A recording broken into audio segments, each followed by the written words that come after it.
ஹல்லேலூயா. தேவனுக்கு மகிமை உண்டாகட்டும். செய்திக்கு ஆதாரமாக எடுத்துக்கொள்ளலாம். யோசுவா 10ஆம் அதிகாரம் 12 முதல் வாசிக்க கேட்கலாம். கர்த்தர் எமோரியரை இஸ்ரவேல் புத்திரருக்கு முன்பாக ஒப்பு கொடுக்கிற அந்நாளிலே யோசுவா கர்த்தரை நோக்கி பேசி, பின்பு இஸ்ரவேலின் கண்களுக்கு முன்பாக சூரியனே நீ கிபியோன் மேலும், சந்திரனே நீ ஆயலோன் பள்ளத்தாக்கின் மேலும் தரித்து நில்லுங்கள் என்றார். அப்பொழுது ஜனங்கள் தங்கள் சத்துருக்களுக்கு நீதியை சரிக்கட்டும் மட்டும் சூரியன் தரித்தது, சந்திரனும் நின்றது. இது யாசேரின் புஸ்தகத்தில் எழுதியிருக்கவில்லையா? அப்படியே சூரியன் அஸ்தமிக்க தீவிரிக்காமல் ஏறக்குறைய ஒரு பகல் முழுவதும் நடுவானத்தில் நின்றது. ஹல்லேலூயா. தேவனுக்கு மகிமை உண்டாகட்டும். ஹல்லேலூயா. கர்த்தர் நல்லவர். இந்த செய்தியின் வழியாக நிறைய காரியங்களை நாம கற்றுக்கொள்ள போகிறோம். செய்தியின் ஒவ்வொரு ரொம்ப முக்கியத்துவம் கொடுத்து கவனிங்க.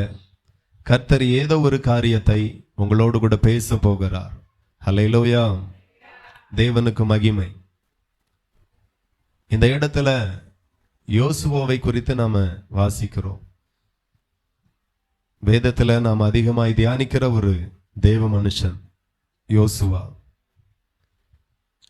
அவரை குறித்து ஒரு 5 காரியத்தை நாம் இன்றைக்கு தியானித்து கர்த்தருக்குள் நிறைய காரியத்தை கற்றுக்கொண்டு பிரகாசிக்க போகிறோம். இந்த யோசுவாவை குறித்து நாம வேதத்துல இந்த பகுதியில் வாசிக்கும் போது ஒரு பெரிய யுத்த களத்துல நிற்கிறான் இந்த யோசுவா. பயங்கரமான யுத்தம் நடந்து கொண்டிருக்கிறது. யுத்தத்தின் நடுவில் இயேசுவா நின்று கொண்டிருக்கிறான். அந்த யுத்தத்தின் நடுவில் யோசுவா செய்த ஒரு காரியம் என்ன அப்படின்னா, அவன் கர்த்தரோடு பேசினான். ஹல்லேலூயா.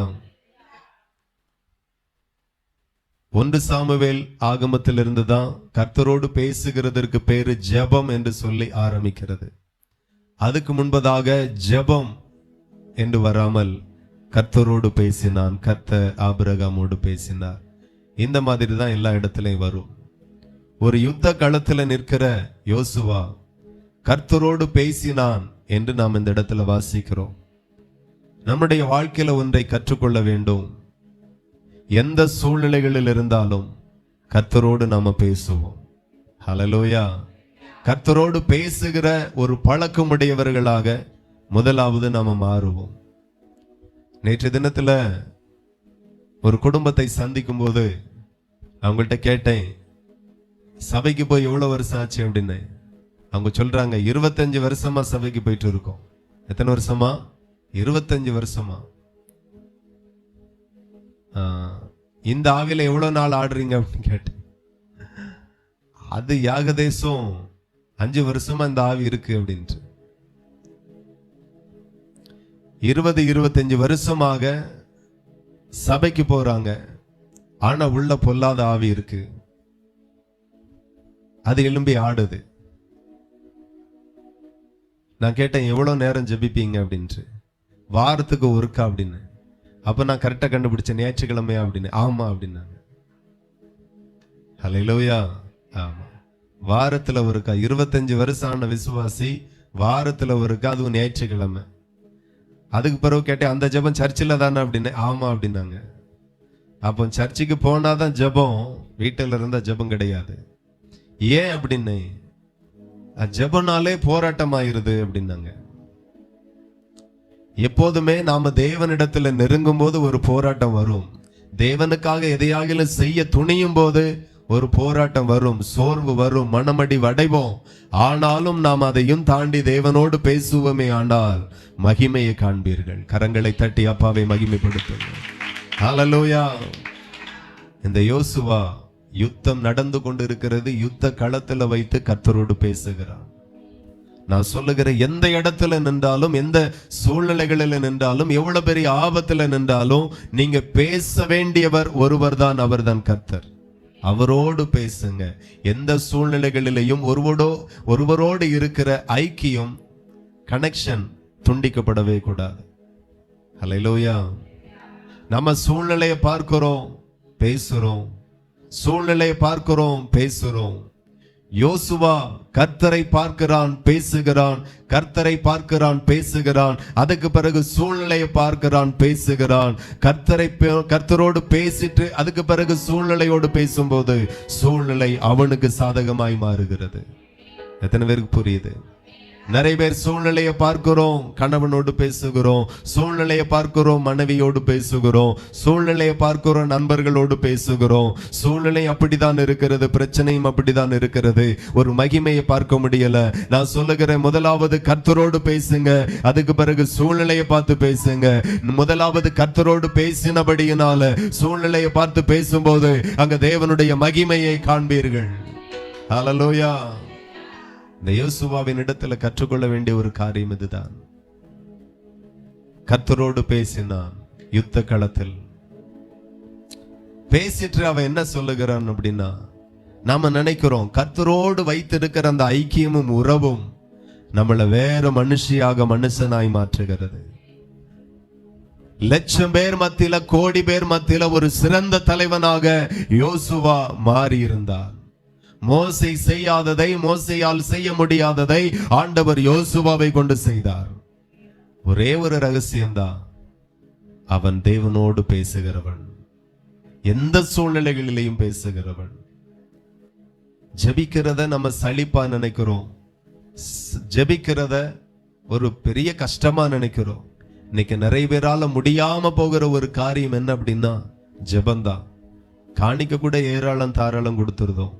சமையல் வேலையா, பந்தி பரிமாறணுமா, டேபிள் துடைக்கணுமா, எச்சியலை எடுக்கணுமா, எல்லாவற்றிற்கும் நாம நம்மளை அர்ப்பணிக்கிறோம். ஜெபம் அப்படின்னு வரும்போது நாம ரொம்ப பின்தங்கி இருக்கிறோம். ஆனா ஜெபம் ஒரு மனுஷனை எவ்வளவு வலிமையாய் மாற்றுகிறது என்றால், அந்த மனுஷன் இயற்கை அடக்குவான், சூழ்நிலைகளை அடக்குவான், பிசாசை அடக்குவான். எத்தனை பேர் உண்மையா விசுவாசிக்கிறீர்கள்?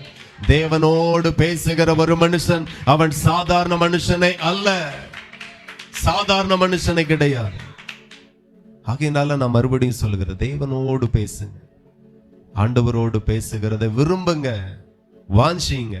நான் என் தேவனோடு பேசணும். சூழ்நிலை நம்மளை பயமுறுத்திட்டே இருக்கும். உண்மையில ராதாபுரத்துல பல வருஷமா மழை பெய்யாது. சபையில ஒரு கூட்டம் வைங்க, பெய்யும். அது எந்த கூட்டமா இருந்தாலும் பெய்யும். எல்லாம் எதிரா மாறும், ஒருவர் அனுகூலமாய் இருப்பார். ஹல்லேலூயா. என் மனசுல கொஞ்சம் ஆசை இருந்து, ஊழியர் மீட்டிங் முன்னாடி ராதாபுரத்துல ஒரு ஏசி மகால் ஒன்று ரெடி ஆயிட்டு இருக்கு. கேள்விப்பட்டீங்களா? ஐஓபி பேங்க் பக்கத்துல. அது மட்டும் ஓப்பன் ஆயிருந்துன்னா அதுல தான் வச்சிருப்பேன். என் இருதயத்தின் ஏக்கங்களை கர்த்தர் பார்க்கிறார். ஏசி என்ன ஏசி, அதுக்கு மேல கிளைமேட்டையே நான் மொத்தமா மாத்துகிறேன் அப்படி ஆண்டவர் மாத்துகிறார். எதிரா இருந்தாலும் அனுகூலமாய் கர்த்தர் இருப்பார். தேவன் நல்லவர். நீங்க கவனித்தீர்களானால் யோசுவா கர்த்தரை நோக்கி பேசினான். பின்பு இஸ்ரவேலின் கண்களுக்கு முன்பதாக சூரியனே, சந்திரனே, நீ பள்ளத்தாக்கின் மேலே தரித்து நில்லு என்று சொல்லி ஒரு வார்த்தை சொல்லுகிறான். சூரியனுக்கும் கட்டளை இடுகிறான், சந்திரனுக்கும் கட்டளை இடுகிறான். ஹல்லேலூயா. ஒரு மனுஷன் தேவனோடு வைத்துக் கொள்ளுகிற அந்த ஐக்கியம் அந்த மனுஷனை அதிகாரமுடையவனாய் மாற்றுகிறது. நல்ல விசுவாசிங்க இந்த வார்த்தைகளை. தேவனோடு பேசுங்க, எல்லாம் சாதகமாய் மாறும், என்ன அனுகூலமாய் மாறும், எல்லாம் உங்களுக்கு முன்பதாக பணிந்து இருக்கும். என் வாழ்க்கையில் ஊழியத்தில் நிறைய நாட்கள் நான் நோட் பண்ணியிருக்கிறேன். என்னைக்கெல்லாம் நான் நல்லா ஜெபிக்கிறேனோ அதிகமா நல்லா தான் ஜெபிப்பேன், நிறைய நேரம் ஜெபிப்பேன். என்னைக்கோ ஒரு நாள் ஜெபம் 1 மணி நேரம் 2 மணி நேரம் குறையும் போது அந்த நாளுக்கும் இந்த நாளுக்கும் உள்ள வித்தியாசத்தை என்னால பார்க்க முடியும். ஒரு 10 கிலோமீட்டர் தூரம் தான் பிரயாணம் பண்ணியிருப்பேன். அதுக்குள்ள எத்தனை பண்ணி குறுக்க வந்திருக்கும்னு எனக்கு தான் தெரியும். எத்தனை நாய்கள் குறுக்க வந்திருக்கும் அப்படின்னு எனக்கு தான் தெரியும். எதிர்த்தால வரக்கூடிய வாகனங்கள் எனக்கு எதிராகவும் ஆபத்தான நிலைமைக்கு வந்தது என்னால தான் பார்க்க முடியும். இதெல்லாம் எதனால் அப்படின்னா மற்ற நாள் ஏன் இதெல்லாம் எதிராக இல்லாமல் எனக்கு முன்பதாக பணிந்து இருக்கிறது அப்படின்னா, நான் அவருக்கு முன்பதாக பணிந்து கொள்ளுகிறேன், அவரோ உலகத்தை எனக்கு முன்பதாக பணிந்து கொள்ளும்படி செய்கிறார். இதுதான் உண்மை. நிறைய பேர் நினைக்கிறீங்க ஏன் எதிராக இருக்கு, ஏன் எதிராக இருக்கு, எல்லாம் ஆப்போசிட்டா இருக்கு. நீங்க ஒருவருக்கு முன்பதாக பணிந்து நில்லுங்க. குறுக்க வர வேண்டிய நாய் கூட 10 அடி தள்ளி நிற்கும். தேவ பிரசன்னம் வருகிறது. தேவ மகிமை சுமந்து கொண்டு ஒரு மகன் வருகிறான், ஒரு மகள் வருகிறாள். தேவனோடு நடந்து வரக்கூடிய ஒரு மனுஷன் வருகிறான், தேவனோடு நடந்து வரக்கூடிய ஒரு மனுஷி வருகிறாள். அவர்களுக்கு எதிராக குறுக்க ஆபத்தான முறையில போறக்கு எதுக்கும் அனுமதி இல்லை. எத்தனை பேர் புரிகிறீர்கள்? தேவனோடு நிறைய நேரம் செலவழித்து 400 கிலோமீட்டர் 500 கிலோமீட்டர் பிரயாணம் பண்ண போன வாரத்துல நாமக்கல் போயிட்டு வந்தேன். எந்த தடைகளும் இல்லாம போகையிலும் அருகிலும் கர்த்தருடைய சமூகம் இருந்ததை உணர முடிந்தது. ஹல்லேலூயா. சோ ஜெபம், தேவனோடு இருக்கிற ஐக்கியத்துல யோசுவாவை போல வளருங்க. சூழ்நிலை எதிராக இருந்தாலும் கர்த்தரோடு இருங்க. சூழ்நிலை பாதகமாயிருந்தாலும் கர்த்தரோடு இருங்க. நிலைமை சரியில்லாட்டாலும் கர்த்தரோடு இருங்க. அதுக்கு பிறகு பாருங்க, இயற்கையின் மேல கர்த்தர் உங்களை உயர்த்துவார், அதிகாரப்படுத்துவார்.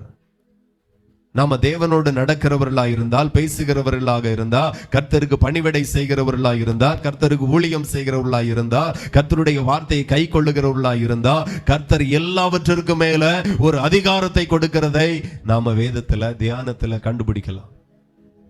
இந்த யோசுவா சூரியனுக்கு மேல் அதிகாரத்தை கர்த்தர் கொடுத்தார், சந்திரனின் மேல் அதிகாரத்தை கர்த்தர் கொடுக்கிறார்.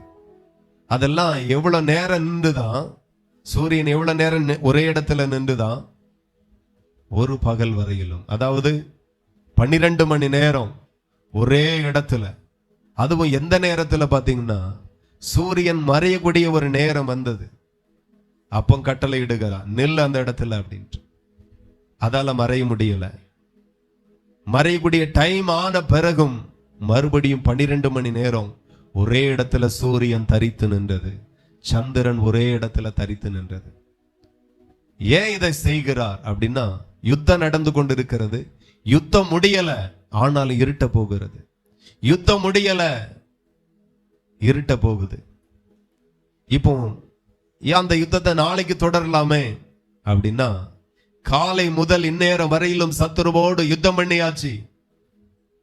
எவ்வளவு முடியுமா சத்துருவை பலகீனப்படுத்தியாச்சு, கலங்கடிச்சாச்சு. இனி நாளைக்கு அப்படின்னு ஒரு சூழ்நிலை வந்துன்னா உடனே அவன் தப்பித்து போவான், இல்லனா பலன் கொள்ளுவான். நாளைக்கு இதை விட அதிக பலத்தோடு வருவான், நாளைக்கு இதை விட அதிக கூட்டத்தை திரட்டி கொண்டு வருவான்.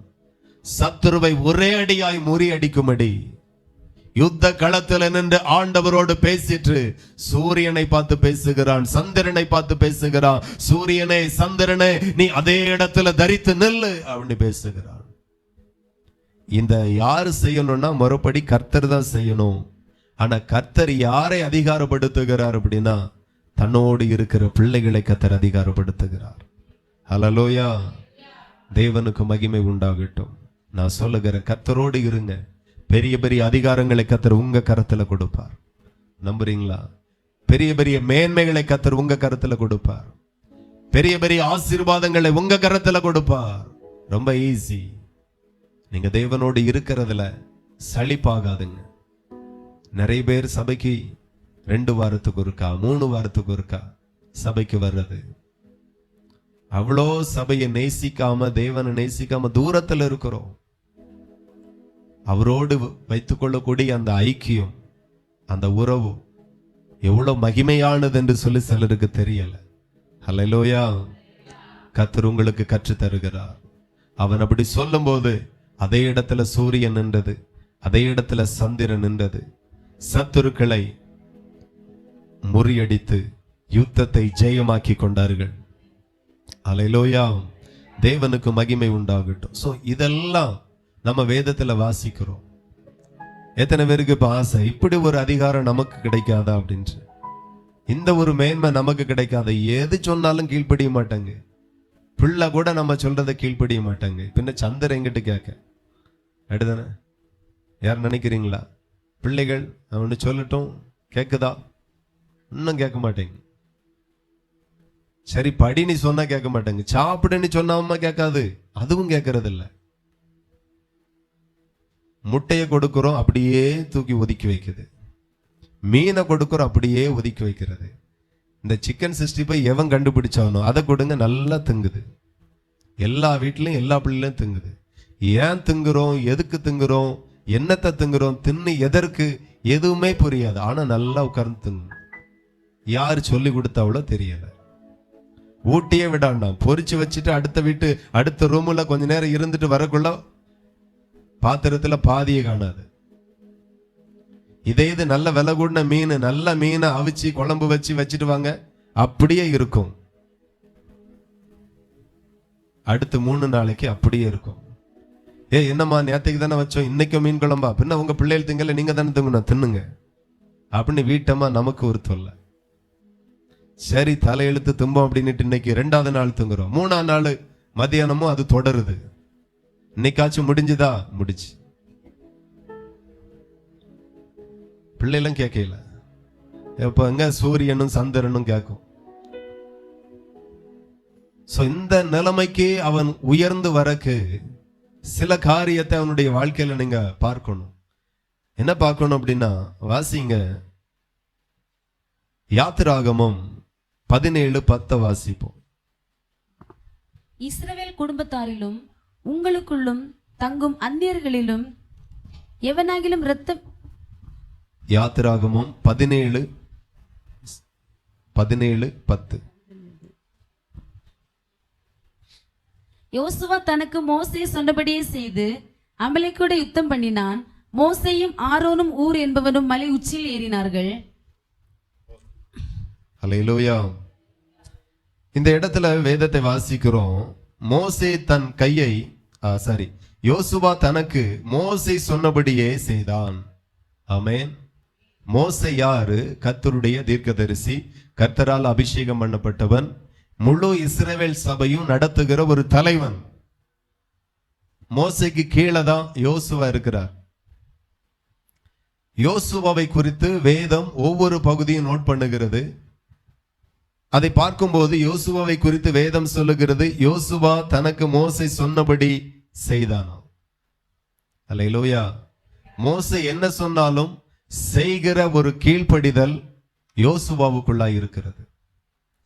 என்னைக்கு நான் அடிக்கடி சபைக்கு சொல்லுவேன், ஒரு மனுஷனை படைச்சு அப்படியே சுதந்திரமா ஆண்டவர் விடாம, உன் இஷ்டம் போல, உன் மனம் போல, உனக்கு தோன்றது போலெல்லாம் நீ வாழு அப்படின்னு எந்த மனுஷனையும் ஆண்டவர் விடல. அப்படி விடப்பட்ட எந்த மனுஷனும் உருப்படல. பாருங்க, புரியாத மாதிரியே பாக்குறிய பாருங்க. அல்லேலூயா. நான் மறுபடியும் சொல்லணுமா? வேண்டாம், நேரம் இல்ல, யூடியூப்ல போய் கேளுங்க. தாயின் கருவில இருந்து வெளிப்பட்டது முதல் கல்லறைக்கு போகிறது வரைக்கும் ஒரு மனுஷனை நீ இஷ்டம் போல வாழு, இஷ்டம் போல இரு, உன் விருப்பத்தின்படி நட அப்படின்னு எந்த மனுஷனை ஆண்டவர் விடல. அப்படி விடப்பட்ட எந்த மனுஷனும் உருப்பட்டதாகவும் இல்லை. அதை தான் நீங்க கவனிக்கணும். தாயின் கருவில உருவான நாள் முதல் ஆண்டவர் பெற்றோருடைய கருத்துல உங்களை கொடுக்கிறார். ஆமென். அதுக்கு பிறகு ஸ்கூல்ல டீச்சருக்கு கீழே ஆண்டவர் அவர்களுடைய கரத்துல உங்களை நடத்தும்படி கொடுக்கிறார். சபையில ஒரு போதகனை கொண்டு அவன் கரத்துல கொடுத்து அவன் நடத்தும்படி உங்களை கர்த்தர் கொடுக்கிறார். கணவன் மனைவியா மாறுகிறோம். கணவனுக்கு கட்டுப்பட்டு மனைவியை, கணவனுக்கு கீழ்ப்படிந்து இருக்க மனைவியை ஆண்டவர் வைக்கிறார். கணவனும் மனைவியும் பிரமாணத்துல கட்டப்பட்டு இருக்கும்படி கர்த்தர் வைக்கிறார். நாம் எல்லாம் தாலில கட்டப்பட்டவர்கள் அல்ல, பிரமாணத்துல கட்டப்பட்டவர்கள். அல்லேலூயா. இன்னைக்கும் நிறைய கிறிஸ்தவர்கள் சொல்றாங்க. அன்னைக்கு ஒரு குடும்பத்துல பேசினாங்க. என்ன அப்படின்னா, தாலியை கலத்தி அடமானம் வைக்க கொடுப்பாளா எந்த பொம்பளை ஆகிலும்? அண்ணனா இருக்கட்டும், தம்பியா இருக்கட்டும், தாலியை கொடுக்கலாமா? தாலிக்கு இருக்கக்கூடிய மகிமை அவளுக்கு தெரியல. என்ன மகிமையோ தாலியில? 3 முடிச்சு போட்டார்ல. நான் சொல்லுகிறேன், தாலிக்கு ஒரு மகிமையும் இல்லை. அல்லேலூயா. உடன்படிக்கையில மகிமையும் கனமும் இருக்கிறது. ஆக நல்லதான் ஆவிக்குரிய சபையில தாலியை பயன்படுத்தாமல் உடன்படிக்கையின் வார்த்தைகளை பயன்படுத்துகிறோம். வசனத்தை பயன்படுத்தி கைகளை பிடித்து கொடுத்து ஜெபித்து உறுதிமொழி எடுக்க வைத்து உடன்படிக்கை செய்ய வைத்து திருமணம் இவ்வண்ணமாய் முடிகிறது. ஹல்லேலூயா. தேவனுக்கு மகிமை. அதை நல்லா புரிஞ்சுக்கோங்க. கர்த்தர் நல்லவர். அப்போ ஆண்டவர் இப்படிதான் ஒருத்தருக்கு கீழே ஆண்டவர் கொடுக்கிறார். இப்ப இந்தியாவில் நாம இருக்கிறோம். ஒரு ஆட்சியாளருக்கு கீழே தான் கர்த்தர் நம்மை வைத்திருக்கிறார். ஆமென். மேல மோடி இருக்கிறார், இங்க ஸ்டாலின் இருக்கிறார், லோக்கல்ல பஞ்சாயத்து தலைவர் இருக்கிறார், எம்எல்ஏ இருக்கிறார், எம்பி இருக்கிறார். இவர்களுக்கு கீழே தான் நம்ம இருக்கிறோம். எல்லாவற்றுக்கும் மேலாக காவல்துறை இருக்கிறது, ஒரு கண்ட்ரோல். அதே போல ஆண்டவர் மோசேக்கு கீழே யோசுவாவை வைக்கிறார். மோசே என்ன சொல்லுகிறானோ அப்படியே யோசுவா செய்கிறான். அல்லேலூயா. யோசுவா கீழ்ப்படுகிறதுல உண்மையும் உத்தமமான மனுஷன். ஆமென். சில தேவனுக்கு நல்லா கீழ்ப்படிவாங்க, சபைக்கு கீழ்ப்படிய மாட்டாங்க. தான் பிரச்சனை. தேவனை நேசிப்பாங்க, சபையை தூசிப்பாங்க. இப்படி இருக்கக்கூடாது. சபை வேற, தேவன் வேற இல்ல. தேவன் ஒரு சபையை ஏற்படுத்தி ஒரு அமைப்பை வைத்திருக்கிறார். இதற்கு எல்லாரும் கீழ்ப்படியணும், உங்களை அர்ப்பணிக்கணும். நிறைய பேர் சபைக்கு எதிர்த்து நிற்கிறது, ஊழியக்காரனுக்கு எதிர்த்து நிற்கிறது, இதெல்லாம் நம்ம சமுதாயத்துல பார்க்கிறோம். ஒரு உன்னத நிலைமைக்கு நம்ம வரணும் அப்படின்னா நாம எந்த இடத்துல எல்லாம் கர்த்தர் நம்மளை வைக்கிறாரோ அந்த இடத்துல எல்லாம் நம்ம கீழ்ப்படிதல் உள்ளவர்களாக, அடங்குகிறவர்களாக நம்ம மாறணும். நான் வாழ்க்கையில நிறைய பேரோடு பேசி இருக்கிறேன். நிறைய பேர் தன்னுடைய காரியத்தை எல்லாம் சொந்த சகோதரனிடத்துல சொல்லுகிறது போல சொல்லுவாங்க.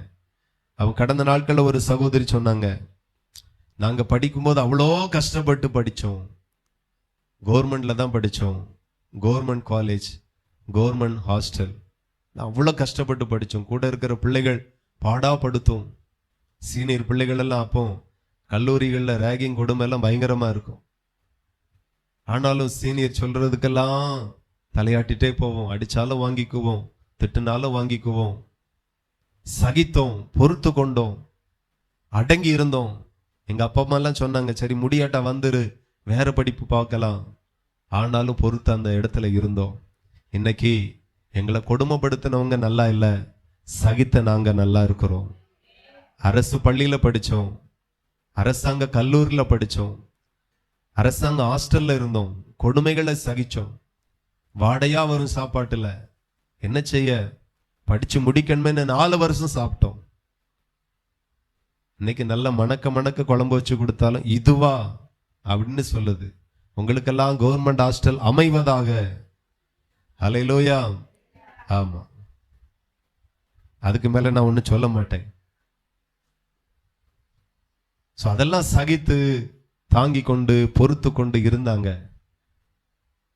இன்னைக்கு கர்த்தர் கவர்மெண்ட்லயும் நல்ல ஜாபை கொடுத்து கர்த்தர் வைத்திருக்கிறார்.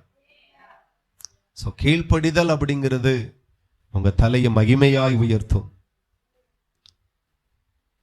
மோசே போல இவனும் நல்ல டேலண்டான மனுஷன் தான்.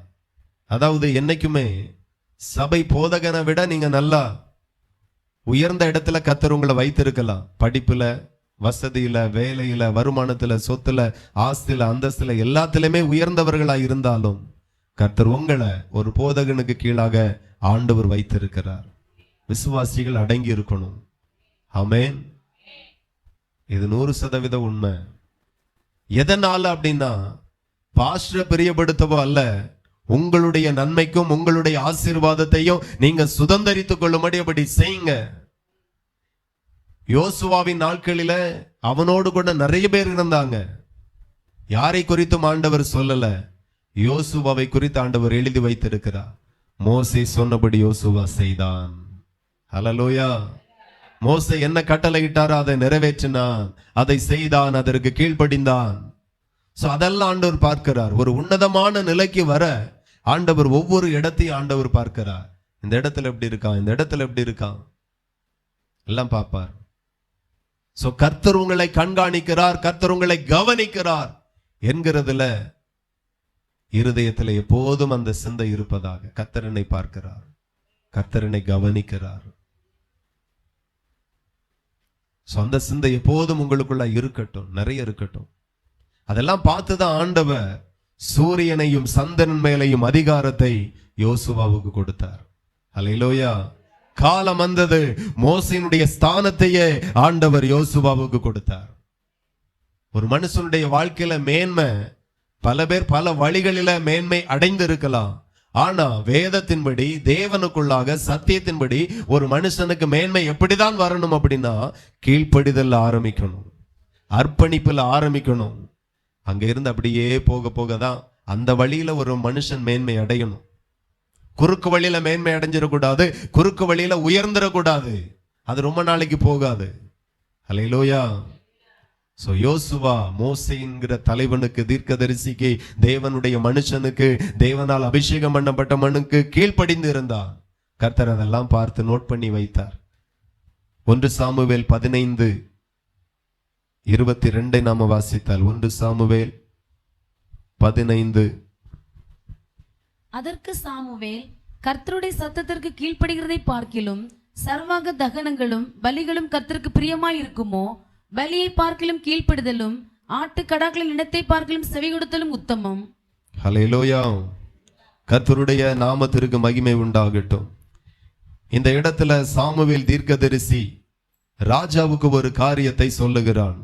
சவுல் ராஜாவுக்கு என்ன சொல்லுகிறான் அப்படின்னு நீங்க கவனித்தீர்களானால், கர்த்தருடைய சத்தத்திற்கு கீழ்ப்படுகிறதை பார்க்கிலும் சர்வாங்க தகன பலிகள் கர்த்தருக்கு பிரியமாயிருக்குமோ?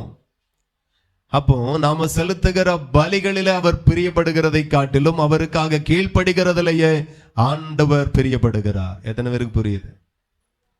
ஆமா, நம்ம நிறைய காணிக்க கொடுக்கலாம், அது ஒரு பக்கத்துல இருக்கட்டும். கர்த்தர் அதையும் சொல்லி இருக்கிறார், கொடுங்கள் அப்பொழுது உங்களுக்கு கொடுக்கப்படும் கர்த்தர் சொல்லி இருக்கிறார், செய்வோம். ஆனா அதையும் தாண்டி பலியை பார்க்கிலும், ஆராதனையை பார்க்கிலும், துதியை பார்க்கிலும், நினத்தை பார்க்கிலும், எல்லாவற்றை பார்க்கிலும் கீழ்ப்படிதல் எப்படி இருக்கு? கீழ்ப்படிதல் எப்படி இருக்கு?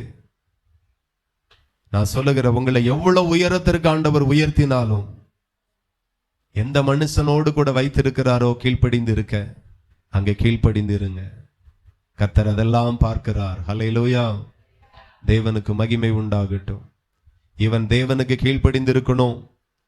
சாமுவேல் தீர்க்கதரிசிக்கு கீழ்ப்படிந்து இருக்கணும். பல இடங்களிலே மீறினான். சாமுவேல் செய்ய வேண்டிய பலியை சாமுவேல் வரக்கு லேட்டானபடியினால் இவனே செய்தான். கர்த்தர் அதை வெறுக்கிறார். சபையில யார் என்ன வேலை செய்யணுமோ அவர்கள் செய்கிறதை கர்த்தர் எதிர்பார்க்கிறார். ஹல்லேலூயா. தேவனுக்கு மகிமை உண்டாகட்டும். ஒரு நாள் சபையில நான் அபிஷேக ஆராதனை நடத்தி கொண்டிருந்தேன். அபிஷேகம் பெறாதவர்களை முன்ன கூப்பிட்டேன். 10 பேர் 11 பேர் முன்ன வந்தாங்க. 10 பேருக்கு அபிஷேகம் கிடைச்சிட்டு, ஒரு ஆளுக்கு கடைசி வரைக்கும் கிடைக்கல. அப்ப நானும் ரொம்ப நேரம் ஜெபம் பண்ணிட்டு கிடைக்கல, விட்டுட்டேன். பின்னாடி இருந்து ஒருத்தர் வந்து எழும்பி வந்தார். அல்லேலூயா. அபிஷேகம் நடந்துட்டு இருக்கு, நான் முடிக்கல. எழும்பி வந்தார். அந்த அவர் தலையில வச்சு அபிஷேகம் அப்படின்னார். அல்லேலூயா. அதுல இருந்து ஒரு வாரத்துக்கு முன்னதான் அவரை பார்த்தேன். வள்ளியூர் பக்கத்துல இருந்து தம் அடிச்சுக்கிட்டு இருந்தார். எவ்வளவு துணிச்சல் பாருங்க, எவ்வளவு துணிகரம். அப்ப யாரு வேணாலும் கை வச்ச உடனே அபிஷேகம் இறங்கும். அதுக்கு ஒரு தகுதி வேண்டாம், ஒரு அழைப்பு வேண்டாம். இல்ல நான் உங்கள்கிட்ட பொறுப்பு தந்திருக்கணும், நீங்க வந்து ஜெபம் பண்ணி பாருங்கன்னு சொல்லியிருக்கணும். துணிகரம்.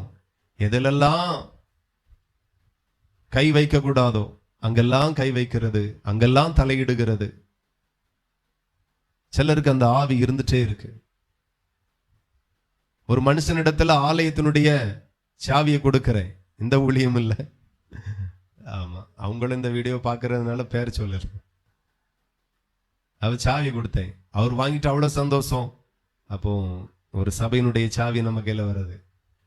மறுநாள் போறேன், உங்கள்கிட்ட ஒன்று பேசணும் அப்படின்னாரு. என்ன அப்படி? எல்லா சாவியும் இருக்கு, இந்த காணிக்கப்பட்டி சாவின்ட்டு இல்லை அப்படின்னாரு. அல்லேலூயா. எனக்கு புரியல. அப்படி யோசிச்சுட்டு காணிக்கு போயிட்டு சாய் உங்களுக்கு என்னத்துக்கு அப்படின்னு அதுக்கு ஒரு அவர் யோசிக்க, ஆமா நமக்கு என்னத்துக்குன்னு. என்ன கேட்கிறோம் என்ன பேசுறோம் நிறைய பேருக்கு தெரிய மாட்டேன். என்ன செய்கிறோம் என்ன செய்யக்கூடாது எல்லாம் நமக்கு தெரியாண்டாமா. நிறைய நிர்விசாரம் ஒரு மனுஷனை வீழ்ச்சிக்கு நேராய் கொண்டு போயிடும். சபைன்னா நம்ம விளையாடக்கூடாது, தேவனிடத்துல விளையாடக்கூடாது. தேவனை எவ்வளவு கனத்துக்குரியவரா பார்க்கணுமோ, உணரணுமோ, சிந்திக்கணுமோ அந்த இடத்துல அவரை எப்போதுமே வைக்கணும். சிலர் அப்பா தானே தோல்லே கை போட நினைக்கிறீங்க, அப்பாதான், நான் அவரை வைக்க வேண்டிய இடத்துல நீங்க வைங்க. எவ்வளவு செலுத்தணுமோ கனம் செலுத்துங்க, மகிமையை செலுத்துங்க, உணருங்க. தேவனா, ஆண்டவரா, இயேசுவா, அந்த ஒரு மேன்மை ஒரு மகிமையான பாருங்க. நிறைய பேர் அப்படி பார்க்கறது இல்ல. அதனாலதான் எல்லாம் சீப்பா தெரியுது. இதுல என்ன சர்வ சாதாரணமா தெரியுது. நான் சபை உடைஞ்சிடக்கூடாதுன்னு சொல்லி நான் யாரையும் கண்டிக்கிறது இல்லை, கடிந்து கொள்ளுகிறது இல்லை. ஆனா பிரச்சனை வராததுக்கு முன்னே இதெல்லாம் நான் உங்களுக்கு சொல்லுறேன், புரிந்து கொள்ளுங்க. உங்க எல்கையில நீங்க நில்லுங்க. எனக்கு இன்னைக்கும் அதை மறக்கவே முடியல. ஆளை சொன்னா உங்களுக்கும் புரியும், ஓ இவன் அப்படின்னு நீங்க நினைப்பீங்க. ரொம்ப கஷ்டம். எங்க கை வைக்கிறாங்க. ஒரு தாவீதை அபிஷேகம் பண்ணக்கு சாதாரண ஒரு தீர்க்கதரிசி ஆண்டவர் அனுப்பாமல் சாமுவேல் தீர்க்கதரிசி கர்த்தர் அனுப்பினார். அல்லேலூயா. அபிஷேகம் என்கிறது சாதாரணது இல்ல. அபிஷேகம் எல்லாருக்கும் கிடைக்கும், ஆனா எல்லார் மூலமாகவும் கிடைக்காது. எத்தனை பேருக்கு புரியுது? அபிஷேகம் எல்லாருக்கும் கிடைக்கும், ஆனா எல்லார் மூலமும் கிடைக்காது. அதுக்குன்னு சில தேவ மனுஷனை வைத்திருக்கிறார். தேவனுடைய கிருபையினால இதுவரையிலும் அபிஷேகம் பண்ணக்கூடிய அதிகாரத்தையும் அந்த கிருபை ஆண்டவர் தந்ததுல இருந்து ஒரு 1500க்கும் அதிகமான பேரை அபிஷேகித்திருப்போம். அது ஆண்டவர் என்ன கொடுத்த மேன்மை அல்லது பொறுப்பு, அதிகாரமா பார்க்கிறேன். எல்லாருக்கும் கொடுப்பார், ஆனா அவருடைய பலத்த கரத்துல அடங்கி இருக்கணும். எல்லா மேன்மைகளையும் தருவார், எல்லா கிருபைகளையும் தருவார். எந்த இடத்துல உங்களை எந்த மாதிரி பயன்படுத்தணுமோ பயன்படுத்துவார். அதற்கு நாம செய்ய வேண்டியது அவருக்கு கீழ்ப்படிந்து இருக்கணும். அவருக்கு கீழ்ப்படிந்திருந்தா எங்க கொண்டு நிறுத்தணுமோ நிறுத்துவார். நான் சொல்லுகிறேன், ஒரு சின்ன ஞானம் ஒரு மனுஷனை எங்கேயோ கொண்டு போய் வரும். ஒரு ஞானம் இவ்வளவு பண்ணும் அப்படின்னா அபிஷேகம் அதை விட தாண்டி 1000 மடங்கு பண்ணும். எத்தனை பேர் விசுவாசிக்கிறீர்கள்? ஞானத்தை விட அபிஷேகம் பெரியது, அறிவை விட அபிஷேகம் பெரியது, பலத்தை விட அபிஷேகம் பெரியது. தேவ அபிஷேகத்தை காத்து கொள்ளுங்க, அது ரொம்ப விசேஷமானது. சமீப காலமாக ஒரு வீடியோ பார்த்துட்டு இருக்கிறேன். இந்த பெண்களுக்கு சாரி கட்டி விடுவான். அதாவது எப்படின்னா, அந்த ஃபங்க்ஷனுக்கு இப்போ கல்யாண மணப்பெண் அந்த மாதிரி ஃபங்க்ஷனுக்கு சாரி கட்டி கொடுக்குறான். அவனுடைய சேலரி எவ்வளோ அப்படின்னு பார்த்தா ஒரு ஃபங்க்ஷனுக்கு ஒரு பெண்ணுக்கு சாரி விடுத்துக்கு 50,000 1,00,000. நம்ம சாரி அவ்வளோதான் வாங்குறோம். ஆனா உடுத்து விட்ட பிறகு ரிசல்ட்டை பார்த்தா அவ்வளோ அழகா இருக்கு. அல்லேலூயா. நமக்கு கல்யாணம் முடியச்சுல இவன் எங்கெல்லாம் இருந்தானோ தெரியல, அந்த மாதிரி தோணுது. ஒரு சாரி கட்டி கொடுக்க இவ்வளோ காசு வாங்குறானா? ஆச்சரியமா இருக்கு. அதே போல நிறைய பேர் சாரி கட்டிருக்காங்க, ஆனா இவன் கட்டி கொடுக்கிற மாதிரி யாராலையும் கட்ட முடியல, அந்த அளவுக்கு இருக்கு. சோ ஏதோ ஒரு விசேஷமான அறிவு தேவன் அவனுக்கு கொடுத்திருக்கிறார். நான் சொல்லுகிறேன், படிப்புல நீங்க சிறந்து விளங்குவீர்கள். அல்லேலூயா. கர்த்தர் இந்த ஞானத்தை அபிஷேகத்தை உங்களுக்கு கொடுப்பார். தேவனுக்கு மாத்திரம் அவருடைய பலத்த கரத்தில் அடங்கி இருங்க. உங்களை உயர்த்தி கொண்டே போவார், உயர்த்தி கொண்டே போவார். யோசுவா திடீர்னு எழும்பி சூரியனையும் சந்திரனையும் அடக்கல, அதிகாரம் செலுத்தல. அவன் கடந்து வந்த பாதை இதுதான். அவன் கடந்து வந்த பாதை. சாமுவேல் திடீர்னு ராஜாக்களை அபிஷேகம் பண்ணுகிறவனா எழும்பல. அவன் முதல்ல பணிவிடை செய்தான், வேலைக்காரனாக இருந்தான். சபையிலே படுத்து கிடந்த ஒரு சின்ன பிள்ளை. அவன் கடந்து வந்த பாதைகள் எல்லாம் கர்த்தர் பார்க்கிறார். ஒழுக்கம் இல்லாமல் வளர்ந்து கொண்டிருந்த ஏலியின் பிள்ளைகள் மத்தியில அவர்களை பார்த்து இவனும் கெட்டு போகாமல் இவன் கர்த்தரை பார்த்து பார்த்தே வளர்ந்தான். எத்தனை பேருக்கு புரியுது? உங்க கூட இருக்கவங்க வேற மாதிரி பேசட்டும், வேற மாதிரி சொல்லட்டும். சபையில கூடி கூடி பேசுவாங்க, வேற மாதிரி பேசுவாங்க. நீங்களும் அவங்களை பார்த்து பேசாதுங்க. அல்லேலூயா. உங்க கூட படிக்கிற பையன்மாரு வேற மாதிரி இருப்பாங்க, வேற மாதிரி வாழ்க்கையை விரும்புவாங்க. நீங்க அதை விரும்பாதுங்க. நீங்க கர்த்தரை விரும்புங்க, கர்த்தருடைய ஸ்டைலை விரும்புங்க. அல்லேலூயா. இந்த மாடெல்லாம் எவனையோ பார்த்து வந்தது தானே. இருக்கட்டும் இருக்கட்டும், என்னைக்குதான் மாறுதுன்னு பார்ப்போம். மாறுறது வரைக்கும் பிரசங்கத்துல சொல்லாம விட மாட்டேன். யாரையோ பாக்குறீங்க, உங்களுக்கு ஆசை வருது, இதோடு நிக்கட்டும் இயேசுவின் நாமத்தில். இன்னைக்கு கல்லூரியில நிறைய பிள்ளைகள் அவனை பார்த்து இவன் பச்சை குத்துறது. இந்த சரீரத்துல எதை செய்யவும் உங்களுக்கு ஒரு அனுமதி இல்லை. ஏனென்றால் இந்த சரீரம் அவருடைய சாயலில சிருஷ்டிக்கப்பட்டது. இதுல உங்களுக்கு எந்த அதிகாரமும் இல்லை. ஆமா, ஒரு விசுவாசி எனக்கு இருந்து சொல்லுது, மூக்குத்தி போடக்கு ரொம்ப நாள் ஆசை, மூக்குல ஒரு ஓட்டை போடணும்.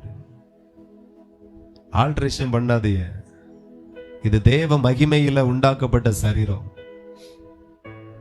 தேவனுக்கு மாத்திரம்தான் அதிகாரம் இதுல, உங்களுக்கு இல்ல. நிறைய பேர் பச்சை குத்துறது. இப்பெல்லாம் வாலிப பிள்ளைகள் வயிற்றுல கூட பச்சை குத்துறது. எனக்கு இங்க இருந்து சொல்லக்கு கொச்சையா இருக்கு, புரிஞ்சுக்குங்க. கையில எங்கெல்லாம் கண்ட கண்ட இடத்துல, இந்த இடத்துல வாலிப பிள்ளைகள் அதை காலேஜில் பார்க்கும்போது நல்லா தானே இருக்குது, அந்த பிள்ளைக்கு நமக்கும் குத்துனா நல்லா தான் இருக்கும். ஏலி பிள்ளைகளை பார்த்து சாமுவேல் கெட்டு போகல. சாமுவேல் கர்த்தரை பார்த்து வளர்ந்தான், கர்த்தருடைய பிரமாணத்தை பார்த்து வளர்ந்தான். அல்லது கூட இருந்த தேவ மனுஷனாகிய ஏலியை பார்த்து வளர்ந்தான். ஏலியினுடைய பிள்ளைகளை பார்த்து வளர்ந்திருப்பான், கெட்டு போயிருப்பான். ஆகவே படிக்கிற பிள்ளைகள் எவ்வளவு ஜாலியா இருக்குன்னு சொன்னாலும் அந்த ஜாலி உங்களுக்கு வேண்டாம். நாம கர்த்தரிலே களி கூறுவோம், அபிஷேகத்துல களி கூறுவோம், ஜெபத்துல களி கூறுவோம், ஊழியத்துல களி கூறுவோம். ஹல்லேலூயா. கர்த்தருக்காக ஒரு இடத்துல, ஒரு கிராமத்துல ஒரு சுவிசேஷ பணியை மேற்கொண்டுட்டு வரும்போது இருதயத்துல கர்த்தர் கொடுக்கிறார் பாருங்க ஒரு சந்தோஷம், அதுல நாங்கள் களி கூர்ந்திருப்போம். கண்ட கண்ட களி கூறுதல் எங்களுக்கு வேண்டாம். வேசித்தனத்துல, விபச்சாரத்துல, ஆமென், பொல்லாப்புல, உலகத்துல, உலக ஆசையில, உலக இச்சையில களி கூறுதல் வேண்டாம். வெறுத்து விடு, வேண்டாம். அது என்னத்திற்கு அந்த அசிங்கம்? கூட படிக்கிற பிள்ளைகள் தான் செய்துட்டு வரக்கூடிய எல்லா துர்க்கிரியைகளும் மற்ற பிள்ளைகள்கிட்ட ஷேர் பண்றது. இங்க ஒரு பார்ட்டிக்கு போனேன், ஒரு பிள்ளை எல்லாம் சென்னையில சொல்லிட்டே போயிருக்குன்னா நாளை கழிச்சுதான் வீட்டுக்கு வரும், தேடக்கூடாது அப்படின்ட்டு பெற்றோர்கள் அனுப்புறாங்க பாருங்க. வேற முடியல, கண்ட்ரோல் பண்ண முடியல. அடங்கி இருக்கிற பிள்ளைகள் ஆசீர்வதிக்கப்படுவார்கள். அனுப்பியாச்சு. பார்ட்டிக்கு போனா அங்கே ஒரு டான்ஸ், மதுபானம், போதை மருந்து. இங்க இருந்து 3 பிள்ளைகள் பரப்பிட்டு போயிருக்கு. அங்க பார்த்தா 5-6 பசங்க. 3 நாள் பிள்ளைகள் வீட்டுக்கு வரல. போலீஸ்ல கம்ப்ளைண்ட் கொடுத்து எல்லாம் இது பண்ணி பார்த்தா சம்பவம் வேற வேற மாதிரி நடந்து முடிஞ்சுது. எல்லாத்தையும் நான் இந்த இடத்துல சொல்ல முடியாது. சோ இதெல்லாம் எப்படி வருது அப்படின்னா யார்கிட்ட கேள்விப்படுகிறோம். சம்பவத்தை இங்க கேட்கிறாங்க, கேள்விப்படுறாங்க. நாங்க இப்படி எல்லாம் என்ஜாய் பண்ணோம், பாவ சந்தோஷத்துல மன மகிழ்ச்சியாக இருந்தது. டிவி பார்க்கறதுனால வந்த சந்தோஷத்தை பகிர்ந்து கொள்ளுகிறார்கள். சில ஆபாசமான வீடியோவை பார்க்கிற அந்த லிங்கை ஷேர் பண்றாங்க. நீனும் பாரு, நீனும் வா. இவங்களுக்கு நல்லா இருக்குது. மற்றவங்களை பார்த்து நல்ல பிள்ளைகளும் கெட்டு போறாங்க. நான் சொல்லுகிறேன், சாமுவேல் அப்படி வழி விலகியே போகல. கர்த்தருடைய வீட்டுல படுத்திருந்தான், கர்த்தருடைய வீட்டுல பணி செய்தான். தூக்க துடைக்க அதுல சந்தோஷமா இருந்தான். கர்த்தர் பார்த்தார். ஒரு நாள் ஏலியினுடைய நாட்கள் முடியும் போது தான் முதல் பெயர்சேபா வரையிலும் சாமுவேல் கர்த்தருடைய தீர்க்கதரிசிதான் என்று சொல்லி கர்த்தரால உயர்த்தப்பட்டான். அவன் ஜீவனோடு இருக்கிற நாளெல்லாம் அவன் மூலமாய் தேவன் உரைத்த ஒரு வார்த்தையும் தரையில விழுந்து போகல. ஹல்லேலூயா. இன்னைக்கு சில தீர்க்கதரிசிகள் சொல்லுகிற வார்த்தை அப்படியே மாறுது, தரையில விழுந்து போயிருது. சொன்னது கர்த்தர் தான், ஆனா நிறைவேற்றாம போயிட்டார். ஆனா சாமுவேலோடு கூட சொல்லப்பட்ட ஒரு வார்த்தையும் அவர் தரையில விழுந்து போக விடல. காரணம், அவனுடைய வாழ்க்கையின் உத்தமம். உத்தமாய் வாழுகிற உன் வாழ்க்கையை பார்த்து 4 பேர் ஏளனமா பேசலாம். பிழைக்க தெரியாதவா, வாழ தெரியாதவா, வாழ்க்கைங்கிறது ஒரு முறை நல்லா வாழணும் பிள்ளை, இப்படியா இருப்பா மக்கு அப்படின்னு மத்தவங்க சொல்லலாம். நீ அதை கேட்டு வழி விலகி போகாதே. வழி ஒன்று உண்டானா அது இயேசு கிறிஸ்துவினுடைய வழி ஒன்றேதான். அந்த வழி மட்டுமே உன்னை ஜீவனுக்கு கொண்டு போகும். நானே வழியும் சத்தியமும் ஜீவனுமா இருக்கிறேன் என்று அந்த இயேசு கிறிஸ்து சொல்லுகிறார். அந்த வழியை விரும்பு, அந்த வழியை நேசி, அந்த வழியில போக நீ வாஞ்சி. கர்த்தர் அதெல்லாம் பார்க்கிறார். சும்மா ஒரு மனுஷன் ஆண்டவர் உச்சத்துக்கு உயர்த்த மாட்டான், அதெல்லாம் பார்க்கிறார். அடுத்தபடியா வாசிப்போம் யாத்திராகமம் 33:11. யாத்திராகமம் 33. ஒருவன் தன் சிநேகிதனோடு பேசுவது போல கர்த்தர் மோசேயோடு முகமுகமாய் பேசினார். பின்பு அவன் பாளையத்துக்கு திரும்பினான். நூனின் குமாரன யோசுவா என்னும் அவனுடைய பணிவிடைக்காரனைய வாலிபன் ஆசரிப்பு கூடாரத்தை விட்டு பிரியாதிருந்தான். ஹல்லேலூயா. யோசுவாவை குறித்து இங்க சொல்லப்பட்டிருக்கிறது. நூனின் குமாரனாகிய யோசுவா என்னும் அவனுடைய பணிவிடைக்காரன். யாருடைய பணிவிடைக்காரன்? மோசேயுடைய வேலைக்காரன். மோசேயினுடைய வேலைக்காரன். அவனை குறித்து வசனம் சொல்லுகிறது. அவனுடைய பணிவிடைக்காரனாகிய வாலிபன் ஆசரிப்பு கூடாரத்தை விட்டு பிரியாதிருந்தான். அப்போ யோசுவா தன்னுடைய வாலிப நாட்கள் எப்படி இருந்திருக்கிறார் சொல்லுங்க? எப்படி இருந்திருக்கிறார்? ஆசரிப்பு கூடாரத்தை விட்டு பிரியாதிருந்தான்.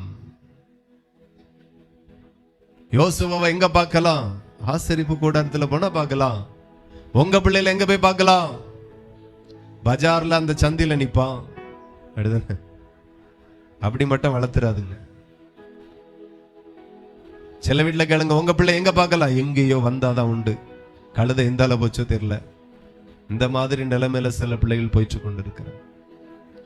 சரி, உங்க கரத்துல கொடுத்த பிள்ளைகளை அடக்கி நடத்துங்க. இந்த இடத்துல வந்திருக்கிற பிள்ளைகளுக்கும் ஒன்று சொல்லுகிறேன், பெற்றோருக்கு அடங்கி வாழுங்க. ஹல்லேலூயா. ஹலோ, என்ன நடக்குங்க? சண்டே ஸ்கூலுக்கு ப்ரிப்பேர் ஆயிட்டு இருக்கீங்களா? நம்ம ஒண்ணு பேசிட்டு இருக்கோம், இது ஒண்ணு செஞ்சிட்டு இருக்கு பாருங்க. யாரை குறித்து பேசுறேன் இப்போ? யாரை குறித்து பேசுறேன்? மோசே. தப்பிச்சிட்டானே, பரவாயில்ல. அவன் கண்ணு இங்கே இருந்தாலும் காது இங்கதான் இருக்கு, இங்கதான் இருக்கு. மோசே கரெக்டு தானம்மா? சரி, முழு மார்க்கெல்லாம் கொடுக்க முடியாது. நான் யோசுவா மோசே அப்படி மாத்தி மாத்தி பேசிட்டு இருக்கிறேன். கரெக்டா சொல்லணும்னா யோசுவான்னு சொல்லியிருக்கணும். ஆனாலும் பரவாயில்ல, 50 மார்க் கொடுக்கலாம். முழுசா கவனி. அல்லேலூயா.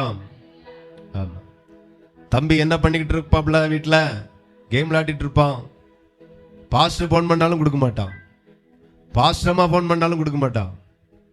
என்னடா இந்த அக்காளுக்கு அடிச்சா கட் பண்ணி விடுறாவ. வேற விசாரிச்சா, ஏக்கா செல்லு என் கைக்கு வந்து 2 நாள் ஆச்சு. யார்கிட்ட இருந்து? பிள்ளைகிட்ட இருந்து. கொடுக்கவே மாட்டான். வேற யாராகிலும் பண்ணுனா ஓகே, பண்ணுறது உன் போதகன் ஊழியக்காரங்க பண்றாங்க, அப்பமாச்சும் கொடுக்கலாம்ல. எவ போன் பண்ணா எவன் போன் பண்ணா எனக்கு என்ன? போடு கேம. என்ன லட்சணம் இதெல்லாம்? என்ன பழக்கம்? அப்ப பாஸ்டருக்கும் பாஸ்டர்மாவுக்கும் அவ்வளவுதான் மதிப்பு. சரி, பிறவாது கொடுக்க. சில பாஸ்டர் போன் பண்ணாங்க, பேசுங்க. ஒரு 2 மணி நேரம் கழிச்சு அப்பவாச்சும் கொடுக்கானா? கொடுக்க மாட்டான். 2 நாள் ஆனாலும் கொடுக்க மாட்டான். அவங்க கேட்க என்னையா அவனையா அப்படின்ட்டு. எல்லாவனையும் தான் மாறணும். கர்த்தர் நல்லவர். ஆண்டவருடைய வசனம் சொல்லுகிறது, யோசுவா என்கிற அந்த வாலிபன் ஆசரிப்பு கூடாரத்தை விட்டு பிரியாதிருந்தான். அவன் பிரிஞ்சே போக மாட்டான். தேவனுக்கும் சபைக்கும் அவனுக்கு ஒரு தொடர்பு உண்டு. இன்னைக்கு சபையில என்ன பிரசங்கம் யாருக்கும் தெரியாது. போன வாரம் என்ன பேசினாங்க யாருக்கும் தெரியாது. சனிக்கிழமை என்ன மெசேஜ் யாருக்கும் தெரியாது. சரி, வர முடியல, யூடியூப்ல போய் ஒரு பிரசங்கத்தை கேட்போம். கிடையாது. என்னத்தையும் பண்ணிட்டு போறாங்க, நமக்கு என்ன? சபைக்கும் மற்றவங்களுக்கும் தொடர்பே இல்லாம நிறைய பேர் இருக்காங்க. சபையோடு ஐக்கியமாயிருங்க. ஹல்லேலூயா. சபை என்கிறது தான் நமக்கு குடும்பம், உறவு, ஐக்கியம். சபைக்குள்ள வராத நிறைய பேர் பரலோகத்துக்கு வருவாங்களோ இல்லையோ, சபையில ஆராதிக்கிற, இயேசுவின் இரத்தத்துல பங்கெடுக்கிற, சரீரத்துல பங்கெடுக்கிற இந்த உறவுகள் தான் அங்கேயும் உறவு முறையா இருப்பார்கள், சொந்தங்களா இருப்பார்கள். இவர்களை முகமுகமாய் பார்ப்போம். தரித்திரன் பரலோகத்துக்கு போனான், ஐஸ்வர்யவான் நரகத்துல இருந்தான். பரலோகத்துல யாரை பார்த்தான் அப்படின்னா ஆபிரகாமையும் அவனுடைய மடியில லாசருவையும் பார்த்தான். ஹல்லேலூயா. பூலோகத்துல பார்க்கிற ஆபிரகாமை பரலோகத்துல பார்ப்பீர்கள். பூலோகத்துல உங்களோடு கூட சேர்ந்து ஆராதிக்கிற இந்த உறவுகளை பரலோகத்துல பார்ப்பீர்கள். சோ சபையை ரொம்ப நேசிக்கணும். எனக்கு ரொம்ப ஆச்சரியம் என்ன அப்படின்னா, நம்ம சபையா இப்படி அப்படின்னா, ஒரு முறை சூறாவளி காற்று ஒன்று அடிச்சு வீடு கிச்சன் சீட்டெல்லாம் உடைஞ்சி சபையினுடைய இந்த பகுதியெல்லாம் ரொம்ப தூக்கி இதெல்லாம் சீட்டெல்லாம் கலந்து விழுந்து. நல்ல ஞாபகம் இருக்கு, நிறைய விசுவாசிகள் சபைக்கு வரவே இல்லை, சபை பார்க்க வரவே இல்லை, விசாரிக்கவும் இல்லை. எவன் சபை உடைஞ்சா நமக்கு என்ன அப்படின்னு கூட எல்லாம் இருந்த ஆட்கள் உண்டு. உங்களை சொல்லல, ஆனா உங்களை தான் சொல்றேன். சிலர்லாம் கடைசி வரைக்கும் வந்து பார்க்கல. எவன் வீடு உடைஞ்சா என்ன, எவன் சபை உடைஞ்சா நமக்கு என்ன. சபையை ரொம்ப நேசிக்கணும். நீங்க கொடுக்கறீங்களோ கொடுக்கல அது ரெண்டாவது. முழு இருதயத்தோடு அன்பு கூறுங்கள். ஹல்லேலூயா. சோ மோசேயினுடைய அடுத்த ஸ்தானத்துல யோசுவா உயர்த்தப்படுக்கு ஒரே ஒரு காரணம், கிட்டத்தட்ட 5 காரணம் இருக்கு. அதுல ஒரு காரணம், ஆசரிப்பு கூடாரத்தை விட்டு பிரியாது இருந்தான் என்று வசனம் சொல்லுகிறது. சபையோடு ஐக்கியமாயிருங்க, அது உங்களுக்கு ஆசீர்வாதமாக இருக்கும். ஹல்லேலூயா. தேவனோடு ஒரு ஐக்கியம். கர்த்தர் நல்லவர். அப்படியே என்னாகமம் 14 24.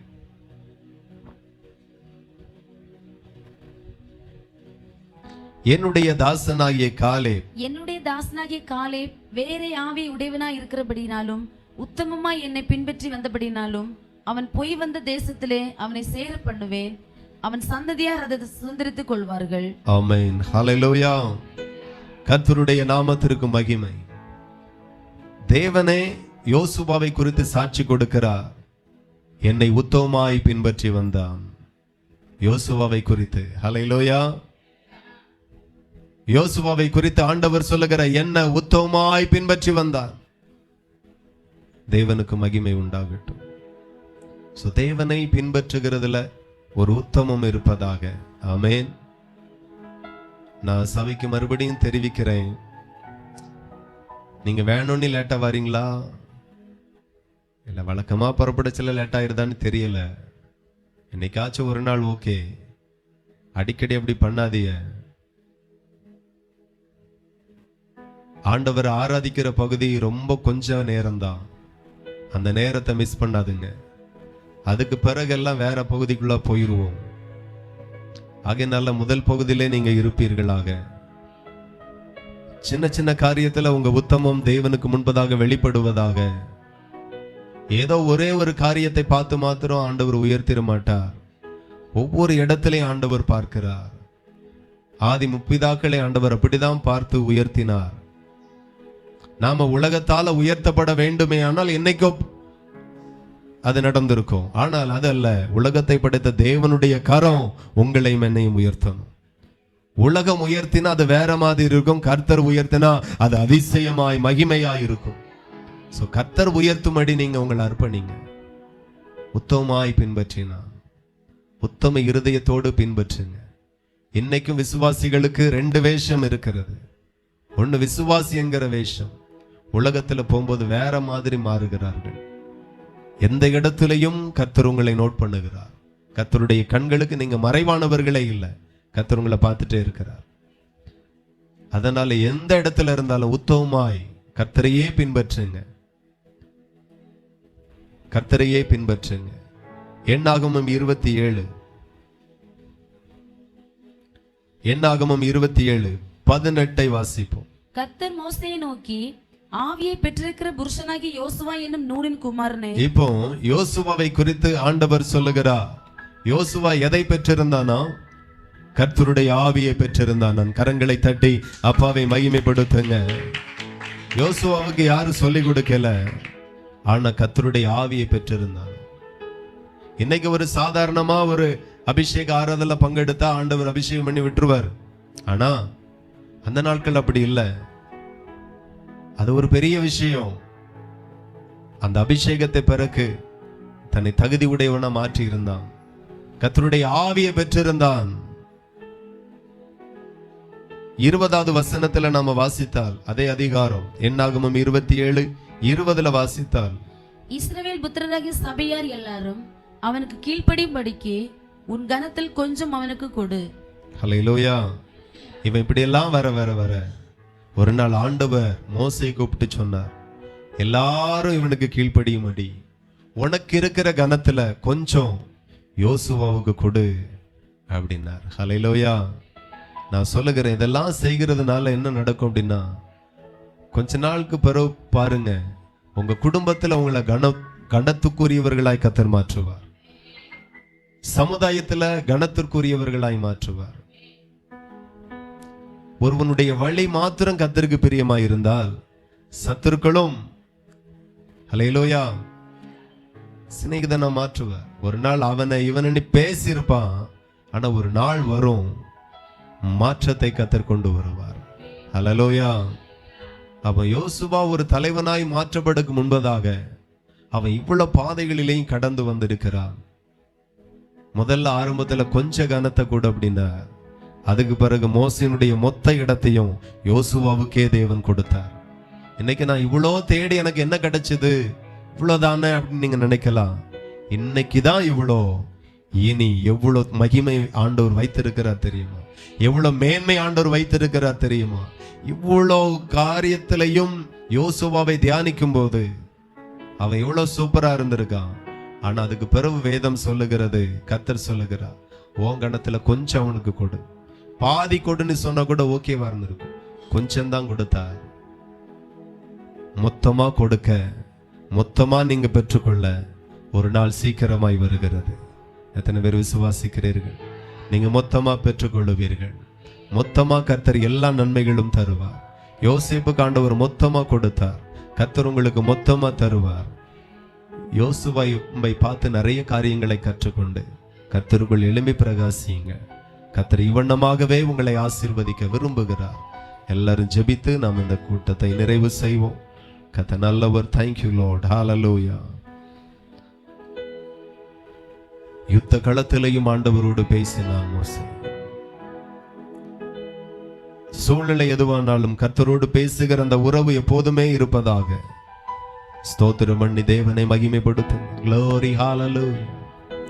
கர்த்தர் நல்லவர், கர்த்தர் நல்லவர், தேவாதி தேவன் நல்லவர். அவர் கிருபை என்றும் உள்ளது. ஆண்டவரே, நான் யோசுவாவை போல மாறணும், ஆண்டவருக்கு கீழ்ப்படியணும். எல்லாரும் சொல்லலாமா? ஹல்லேலூயா. ரிபலா ஷகலதரி கதரபடத. துதியுங்கள், கர்த்தரை துதியுங்கள், கர்த்தரை மகிமைப்படுத்துங்க. ஆண்டவர் நல்லவர், அவர் பெரியவர், அவர் பெரிய காரியங்களை செய்கிறவர், ஆச்சரியமான கிரியைகளை நடப்பிக்கிறவர். தேவனுக்கு மகிமை, தேவனுக்கு மகிமை, தேவனுக்கு மகிமை. ஹல்லேலூயா. யோசுவாவை போல ஆண்டவரோடு பேசணும் ஐயா. ஆசரிப்பு கூடாரத்தை விட்டு அவன் பிரியாதிருந்தார். சபையோடு நான் ஐக்கியமாயிருக்கணும், சபையோடு நான் ஐக்கியமாயிருக்கணும். உதவி செய்வீராக. யோசுவா உத்தமனாயிருந்தா, உத்தமாய் தேவனை பின்பற்றினான். ஹல்லேலூயா. தேவாவியை பெற்றிருந்தார். கர்த்தர் அவனை கனத்திற்குரியவனாய் மாற்றினார். உங்களையும் மாற்றுவார். அன்புள்ள தகப்பனே, எங்கள் பரலோக பிதாவே, எங்களை அர்ப்பணிக்கிறோம், தேவனுக்கு அர்ப்பணிக்கிறோம், கர்த்தருக்கு அர்ப்பணிக்கிறோம். ஒரு விசை கர்த்தர் எங்களை ஆசீர்வதிங்க, எங்க குடும்பத்தை ஆசீர்வதிங்க, எங்க பிள்ளைகளை ஆசீர்வதிங்க. யோசுவா ஆசீர்வதிக்கப்பட்டது போல எங்கள் குடும்பமும் எங்க பிள்ளைகளும் ஆசீர்வதிக்கப்படுவார்களாக. வந்திருக்கிற யாவரையும் ஆசீர்வதியும். இந்த வார்த்தைகளை விட்டு விடாதபடி இருதயத்தில் வைத்து வாழ ஆண்டவர் கிருபை செய்யும். ஆசீர்வதிக்கிறேன். உங்க நல்ல நாமம் தொடர்ந்து மகிமைப்படட்டும். இயேசுவின் நாமத்தில் ஜெபிக்கிறோம் ஜெபங்களும் நல்ல பிதாவே, ஆமென். என் ஆத்துமாவே கர்த்தரை ஸ்தோத்திரி, என் முழு உள்ளமே பரிசுத்த நாமத்தை ஸ்தோத்திரி. என் ஆத்துமாவே கர்த்தரை ஸ்தோத்திரி, கர்த்தர் செய்த சகல உபகாரங்களை மறவாதே. ஆமென். கர்த்தராகிய இயேசு கிறிஸ்துவினுடைய கிருபையும் பிதாவாகிய தேவனுடைய அன்பும் பரிசுத்த ஆவியின் ஐக்கிய சிநேக காவலும் என்றும் என்றும் சதா காலமும் நாம் அனைவரோடும் என்னென்னும் இருப்பதாக. ஆமென். ஹalleluya. தேவன் உங்களை ஆசீர்வதிப்பார். Praise the Lord. ஹalleluya. ஸ்தோத்திரம் ஸ்தோத்திரம் ஸ்தோத்திரம்.